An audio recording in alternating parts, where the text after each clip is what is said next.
আস্তে করে দরজা খুলে যখন ভিতরে উকি দিলাম, মনে হলো ঘরের ভেতর কিছু অস্বাভাবিক হচ্ছে। কমলা রানী সেখানে বসেছিল, আর তার পাশে একজন প্রায় ৬০ বছরের বৃদ্ধ ছিলেন। এমন একজন লোক কিভাবে আমাদের ২৫ বছরের কাজের মেয়ের সাথে এমন আচরণ করতে পারে, তা ভেবে অবাক লাগছিল। আমি তখনও নিশ্চিত ছিলাম না ঠিক কী ঘটছে। তবে পরিস্থিতি দেখে আমার মধ্যে এক অদ্ভুত পরিস্থিতি তৈরি হয়েছিল। পরিস্থিতি সামাল দেওয়ার জন্য আমি একটা পরিকল্পনা করলাম। আমার স্বামী তখন শহরের বাইরে কাজে গিয়েছিল, তাই রাতে একা ঘুমানোর সিদ্ধান্ত নিলাম। ঘুমাতে যাওয়ার আগে আমি লাল রঙের একটি পোশাক পরলাম এবং চাচার ঘরে ঢুকে চাচাকে দুধ দিতে গিয়েছিলাম। চাচা আমার দিকে গভীর দৃষ্টিতে তাকিয়ে রইল, তারপর হেসে বলল, তুমি কি কিছু চাও? তারপর তিনি আমার হাত ধরে টেনে, হ্যালো বন্ধুরা, আমাদের আরেকটি মজাদার গল্পে আপনাদের সবাইকে স্বাগতম। আমি আশা করছি এই গল্পটি আপনাদের ভালো লাগবে। আমার নাম প্রিয়া, আমি শহরে থাকি এবং আমার বয়স ২৫ বছর। আমি একজন বিবাহিত মহিলা, তবে আমার জীবন যেন নানা রহস্যে ভরা। আজও আমি মাঝে মাঝে শিশুসুলভ আচরণ করি, হয়তো এ কারণেই আমার পরিবার এবং শ্বশুরবাড়ির সবাই আমাকে খুবই স্নেহ করে। আমার শ্বশুরবাড়িতে কেবল আমার স্বামী এবং তার চাচা শ্বশুর রয়েছেন। চাচা শ্বশুর ৬০ বছরের একজন অবসরপ্রাপ্ত সরকারি কর্মকর্তা। তিনি কখনোই বিবাহিত ছিলেন না, তাই তার সন্তানও নেই। প্রতিদিন পেনশনের টাকা এবং গ্রামের সামান্য চাষাবাদ থেকে যা আসে তা দিয়েই তিনি চলেন। সারাদিন তিনি তার ঘরে বসে টিভি দেখেন বা বিভিন্ন বই পড়েন। আমার শাশুড়ি ও শ্বশুর আমার বিয়ের আগেই মারা গেছেন, তাই বাড়ির পরিবেশ ছিল একটু নিরিবিলি। আমার চাচাও মাঝে মধ্যে আমাদের সাথে থাকেন, এবং তিনিও নিজের স্বাস্থ্য বেশ ভালোভাবে ধরে রেখেছেন। চাচা ছিলেন সবসময় ফিট এবং সুস্থ, তার মাথার চুল এবং বড় গোঁফ কিছুটা সাদা, কিছুটা কালো, কিন্তু তার ব্যক্তিত্বে সবসময় একটা তেজ ছিল। আমি তাকে সবসময় সম্মানের চোখে দেখেছি। আমি নিজেও স্কুল কলেজে খুব মেধাবী ছিলাম। তবে ঘরের পরিবেশের কারণে কখনো ছেলেদের সাথে খুব বেশি বন্ধুত্ব গড়ে তুলতে পারিনি। আমার বন্ধুদের গল্প শুনতাম, তাদের এবং তাদের বন্ধুদের অভিজ্ঞতা শেয়ার করত, আর আমি সবসময় চুপচাপ শুনতাম। বয়স বাড়ার সাথে সাথে আমার সৌন্দর্য বেড়ে যাচ্ছিল, অনেকেই আমার সাথে কথা বলতে চাইত, কিন্তু আমি খুব সাধারণভাবে জীবন কাটাতাম।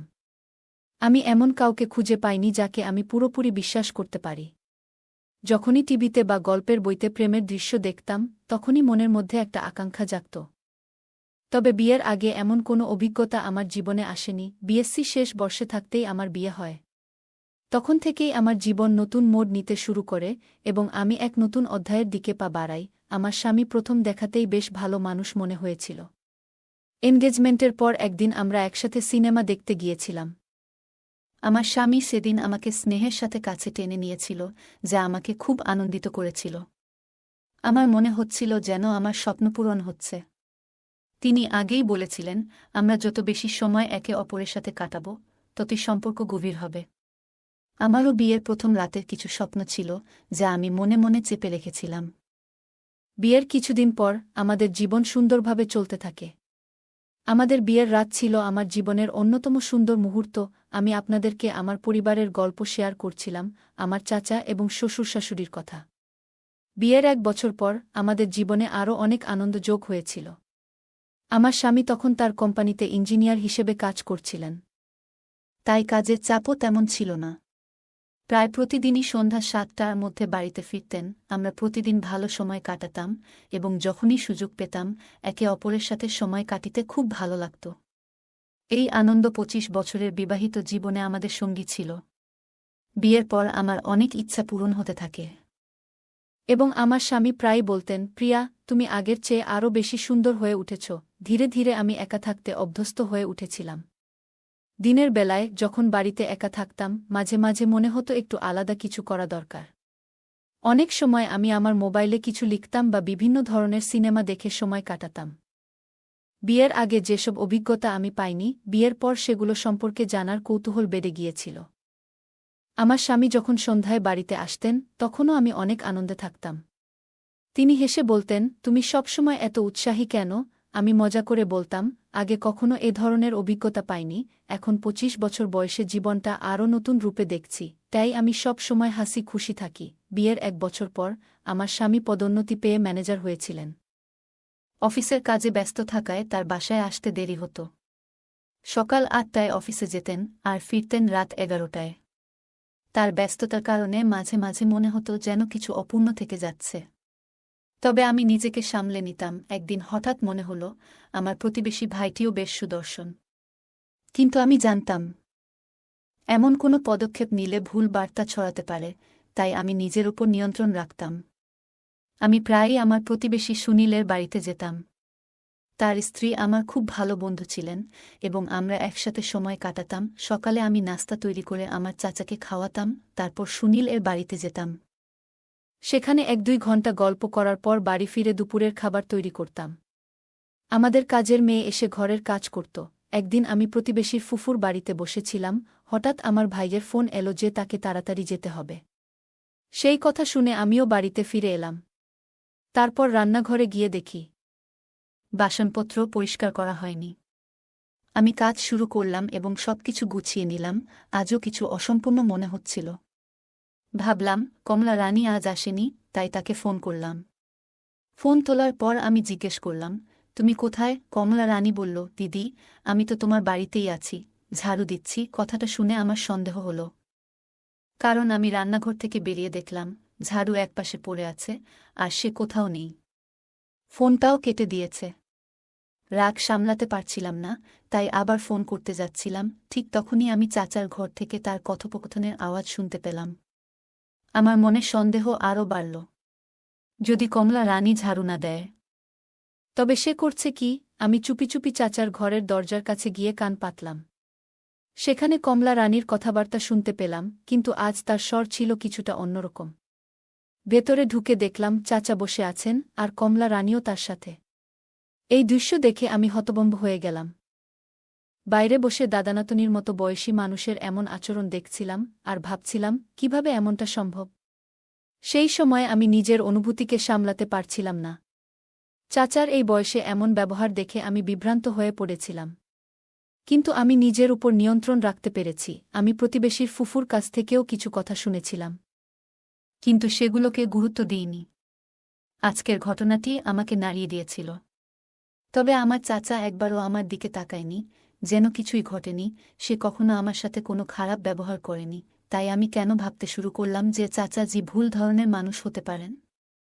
আমার মনে হলো চাচাজি একা থাকেন, তাই হয়তো কিছু ভাবনার দ্বন্দ্বে পড়েছি। কমলা রানী, যিনি আমাদের বাড়িতে কাজ করেন, তারও তো নিজস্ব জীবন আছে, বিয়ে হয়েছে, কিন্তু তার ব্যাপারে আমি কিছু জানি না। আজ যা দেখলাম তাতে আমার মনে নানা প্রশ্ন জাগল।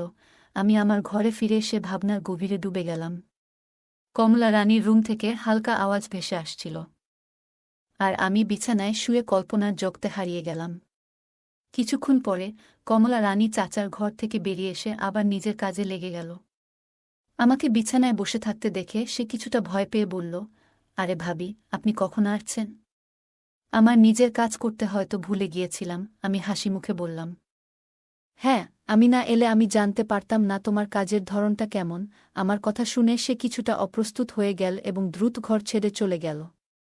তার যাওয়ার পর আমি নিজেই ঘর পরিষ্কার করলাম এবং তারপর চাচাকে খাবার দিলাম। দিনের বেলায় যখন আমি একা থাকতাম, তখন সেই দৃশ্যগুলো আমার মনের মধ্যে ফিরে আসত। মনে পড়ত চাচার সাথে কাটানো মুহূর্তগুলো, আর স্বপ্নের মধ্যে হারিয়ে যেতাম। স্বামী বাড়িতে থাকলেও অনেক সময় তার সাথে কিছু শেয়ার করতে পারতাম না, কারণ আমার নিজের মনই দ্বিধায় ছিল। পরের দিন আমি সিদ্ধান্ত নিয়েছিলাম যে চাচার সাথে কথা বলতেই হবে, কিন্তু কিভাবে কথা বলা শুরু করব তা জানতাম না।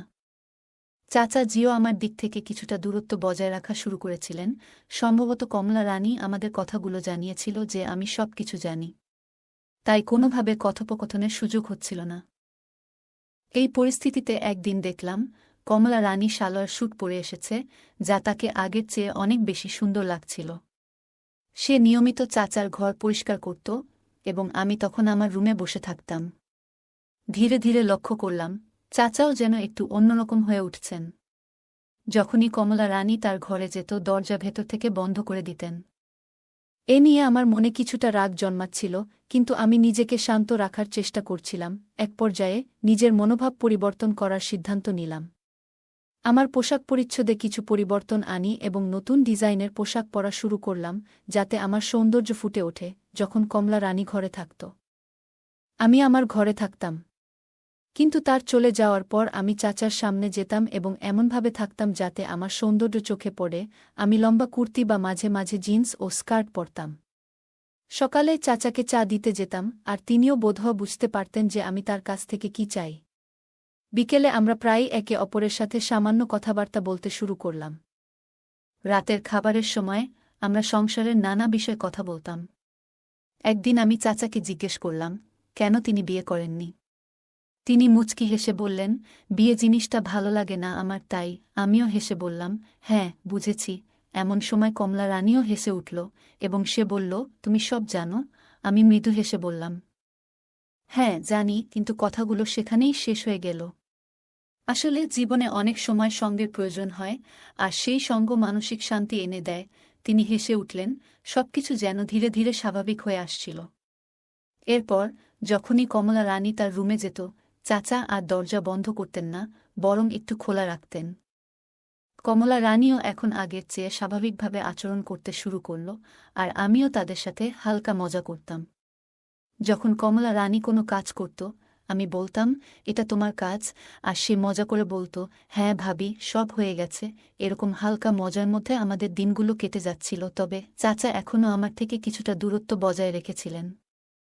আমি প্রতিদিন নতুন পদ্ধতিতে তার সঙ্গে কথাবার্তা বলার চেষ্টা করতাম। একদিন যখন আমি তাকে চা দিতে গেলাম, তিনি হঠাৎ তার খবরের কাগজ ছেড়ে আমার দিকে তাকালেন। তিনি আমার দিকে কিছুক্ষণ চেয়ে রইলেন। আমি অবাক হয়ে জিজ্ঞাসা করলাম, কি হল? আপনি এভাবে তাকিয়ে আছেন কেন? তিনি হেসে বললেন, তুমি আজ নতুন শাড়ি পরেছ, খুব সুন্দর লাগছে। তখনই হঠাৎ তার জামার উপর কিছু চা ছিটকে পড়ল। তিনি একটু চমকে গেলেন, আর আমি চুপচাপ আমার রুমে ফিরে এলাম। কিছুদিন এভাবেই কেটে গেল। আমি লক্ষ্য করছিলাম চাচার মনোভাব আমার প্রতি একটু একটু করে বদলাচ্ছিল। তিনি এখন একটু স্বাভাবিক হচ্ছিলেন, কিন্তু তেমন সাহস পাচ্ছিলেন না কিছু বলতে। একদিন আমার স্বামী শহরের বাইরে ছিলেন কাজে। রাতে ঘুমানোর আগে আমি চাচার জন্য এক গ্লাস দুধ নিয়ে তার ঘরে গেলাম। তিনি হাসিমুখে বললেন, আমার জামাই তো খুব সুন্দর। আমি মুচকি হেসে বললাম, কি হয়েছে? আপনার চোখ তো আমার দিকেই। তিনি কিছুক্ষণ চুপ করে থাকলেন।